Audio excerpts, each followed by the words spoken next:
Hi, and welcome to a special edition of Eating Fried Chicken in the Shower with me, James Nokise. And you might be able to tell I'm talking on the phone. And I've got Sarb Johal to come in here, and, well, not coming anywhere. He's actually on a phone as well, because we're both trying to do this session with the idea of isolation in mind and what that means for people's mental health. Sarb, thanks for joining me.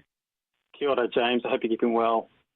Thank you, and you too, mate. It's a very strange time we live in, and there are a few questions that I think our listeners probably have, and I definitely have. And I wanted to start by talking to you about fear and what fear does to our emotional cognitive process.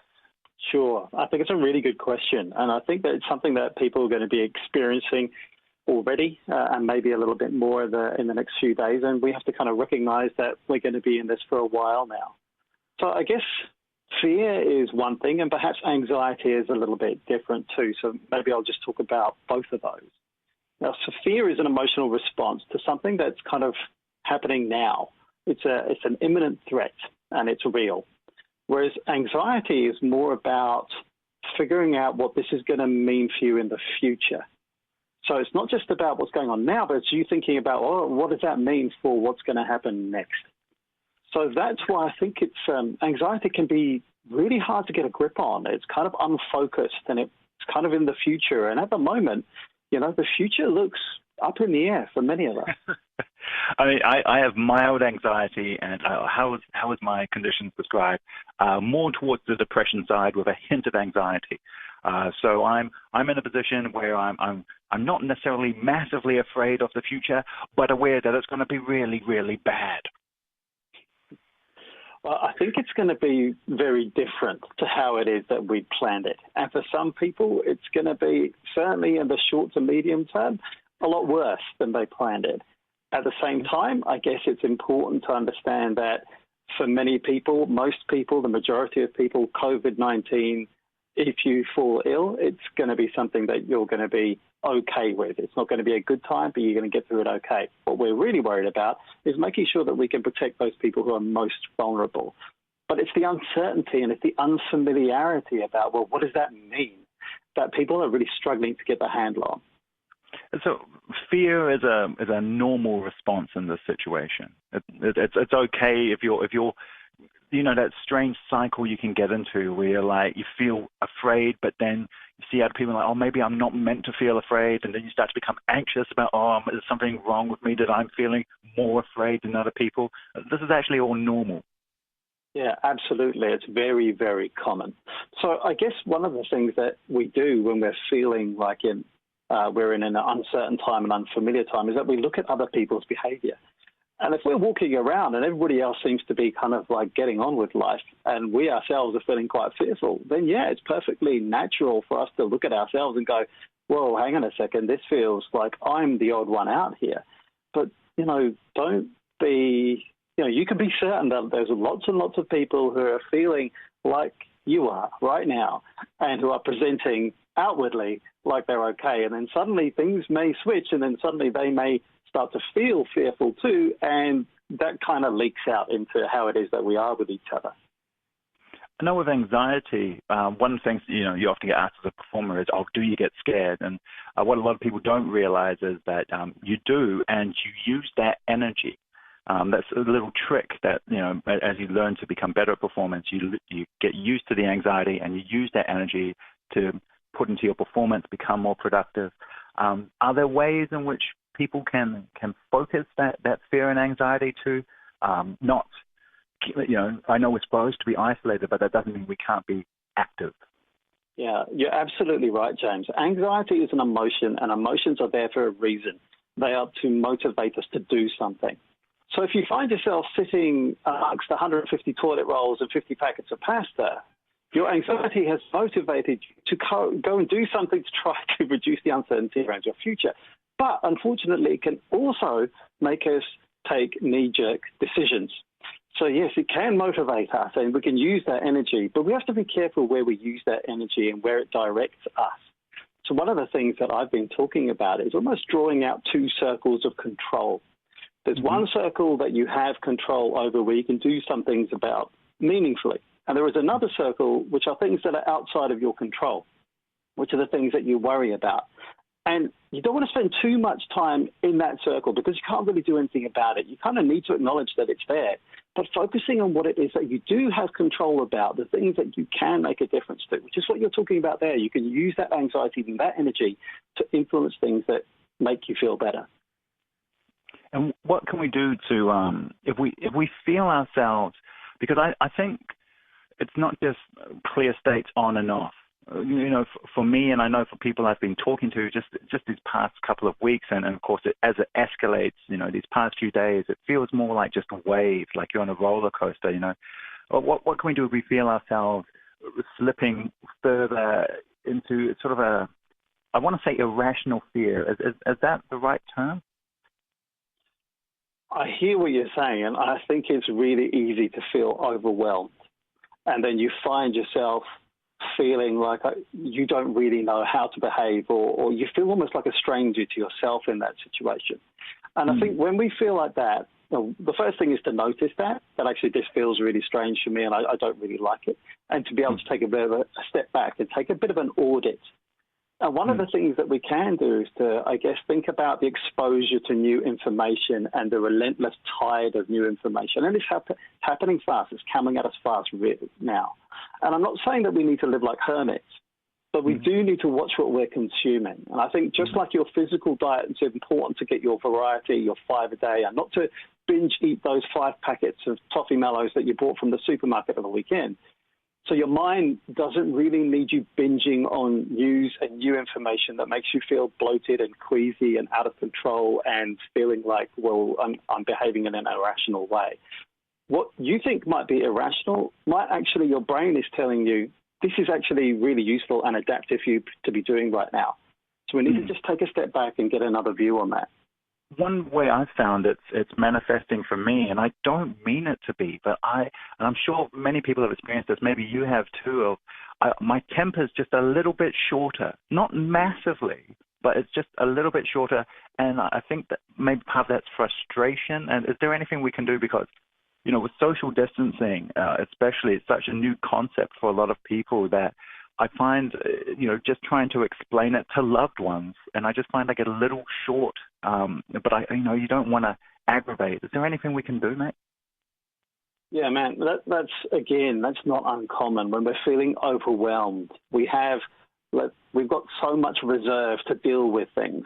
And then if it's all being taken up, we're trying to figure out what's going on. Then when we're trying to have social interactions, we don't have a lot of reserve for when it's not feeling like it's going the right way, we can feel irritated. And it's important to remember that actually, you know, we talk about social distancing. What we're talking about here actually is physical distancing. So we need to try to keep those social relationships going in this time where we're feeling like there's a lot of stuff going on. There's a lot of stuff for us to think about, and a lot of it is making us feel worried and anxious. So yeah, mate, one of the things that we can do is give ourselves a break, and give ourselves a little bit of time, be gentle with ourselves, and understand that actually this might take a little bit of time to explain how we're feeling to other people. Because that person that you're trying to communicate with, they may be in a position where they're not feeling particularly anxious right now, and they're finding it difficult to understand those people who are. And I think as this goes through time, then we may all get on the same page around this. But I think it's going to take a lot of time and adaptation. So we need to be gentle with each other whilst we're going through this, as well as ourselves. Is there any link between fear and empathy? Is there something for us to watch out for? Because, you know, what you're talking about is us being empathetic towards each other, but also I feel like panic buying is like the manifestation of fear overriding that. Yeah, you're right. And I think that's something that we know, that when we're fearful, we're kind of looking for our own kind of interests.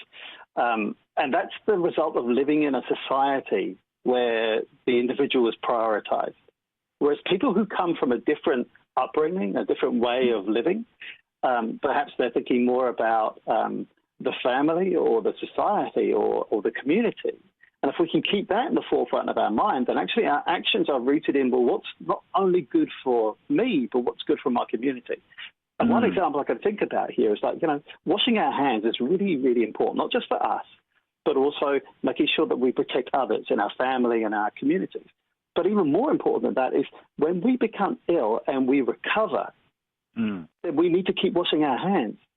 Because although you may not be affected by it, you may pass it on to somebody else. And that's the frame of mind I think we need to take when we are becoming fearful, actually taking a bit of a step back and thinking about what's my place here? Who can help me, but who can I also help through my actions? Helps us then to perhaps start to counter some of that fear and self-centeredness. Yeah, and I suppose games and rhythms can become important in that. I've seen a lot of examples of celebrities like Arnold Schwarzenegger and the guys from Queer Eye. They'll put things of them washing their hands and doing either tutorial. I think Schwarzenegger has donkeys, which is probably a completely different health risk. People have been singing songs or putting up their favorite songs to do that. Is that also are games an important part of us keeping our mental health well? Yeah, absolutely. I mean, I think somebody posted on Facebook that instead of singing Happy Birthday, they put the words of the tune of Home and Away. And now I can't get it out of my head. And so, the interesting thing is that once you start singing that, you kind of can't stop. So it kind of makes you carry on washing your hands. You may do it a bit quicker than the 20 seconds that you're supposed to do it because you want to get it over with. But all of these little rituals and games and memes, they're really helpful, It just enables us just to flick into a slightly lighter side. This is a serious thing, but we can't spend all our lives trapped in serious mode because it's really hard on us. So, when people are flippant and people are using humor, there's a place for that. There's room for that. So, don't be scared of using that. We have to be serious, but we also have to think about how is it that we can diffuse this so it's easier for us to kind of live with and digest. We're going to be here for a while. Is it about, and I think of advice you've given me before along this way, is it about if you find your temper's a bit short and you see someone being like, just taking a breath and trying to contextualize? Yeah, I think so. I think we've talked about this before. Often people can feel fear and irritation very physically. For some people, it's kind of like that rush of blood and you want to kind of like lash out and say something. And some people feel it in other ways, like a shortness of breath or a heart racing or their hands sweating if it's more of an anxious kind of feel. So, being able to take a few breaths, take yourself out of the situation, sitting down and counting your breaths in and out simply for 10 seconds, and then repeating that. Often that just gives you a little bit of a space, flicks you into a different state of mind, and you may start to see things a little bit more differently.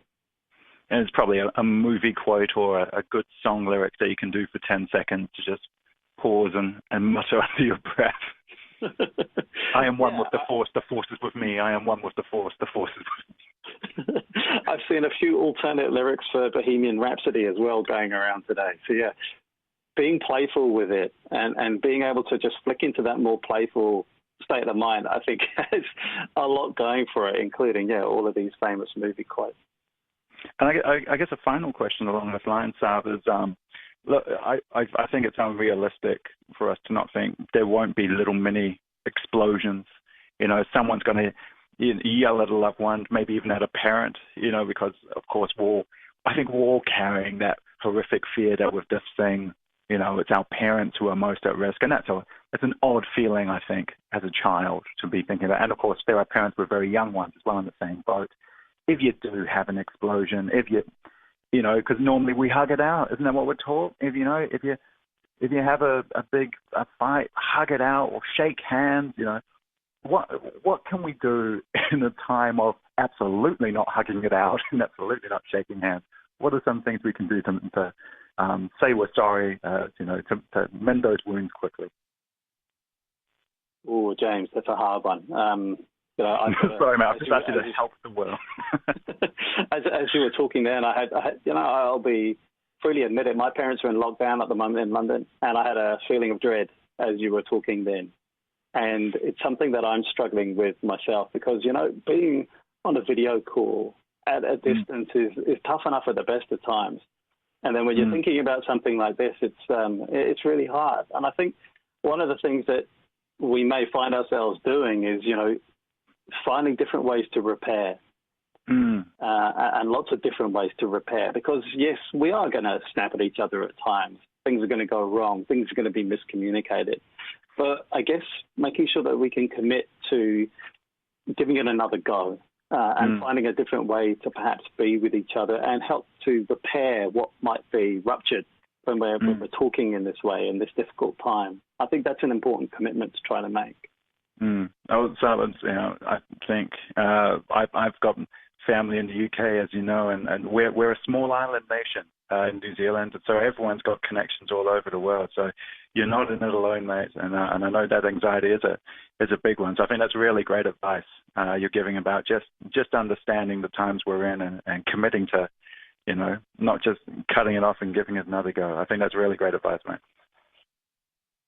I think one of the other things, James, I was thinking about is, as we're trying to protect our older citizens, our older people in each society, then the connection that they have with their grandchildren is also really important, but that's suddenly going to become limited.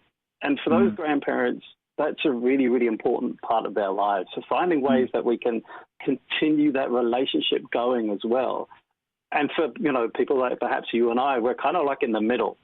We've got a lot going on, but we've also got to try and kind of broker that relationship and keep that going. And one of the things I was thinking about is, do you know what? We're the generation that do the IT support, right? For our parents. And then how do we do that, like when we can't go and see them? So I was thinking, I've got to find a way of actually getting remote control of their device. Not because I want to kind of do anything bad, but I want to be able to make this work for them. Yeah, that would be the most frustrating thing. It was spend half of the time in isolation just on the phone going, no, the other button, no. Yeah, it's already happening. That's the heater remote. No, that, oh, God. Oh, well, Sarb, thank you very much for making time to come and talk to me. I know that you must be very busy. Mental health is a massive issue right now with the pandemic, and we're only just kind of beginning to figure out how mass isolation can affect people. So I really do appreciate you taking time to come and talk to me, mate. Hey, my pleasure, James. You go well. Hey, let's talk again. You too, mate. You too.